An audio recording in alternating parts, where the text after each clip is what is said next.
The EU's chief negotiator Michel Barnier says the Irish backstop is part and parcel of the UK's Brexit deal and will not be renegotiated. Speaking at the European Parliament, Mr Barnier said it was a realistic solution to preventing a hard border. British MPs voted earlier this month against the deal agreed by the UK and EU during 18 months of negotiations. Instead, on Tuesday, they voted for PM Theresa May to seek alternative arrangements to the backstop. The UK is due to leave the European Union at 2300 hours GMT on 29 March.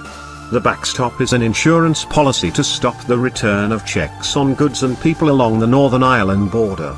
As it stands, the backstop would effectively keep the UK inside the EU's customs union, but with Northern Ireland also conforming to some rules of the single market.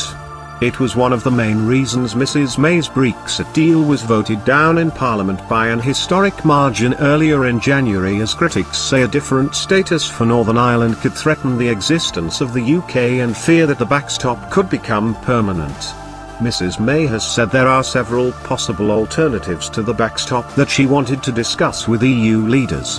These include a trusted trader scheme to avoid physical checks on goods flowing through the border, mutual recognition of rules with the EU and technological solutions.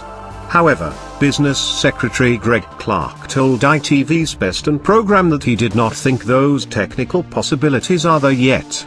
Mrs May also wants to discuss a time limit on the backstop and a unilateral exit mechanism, both options ruled out by the EU in the past.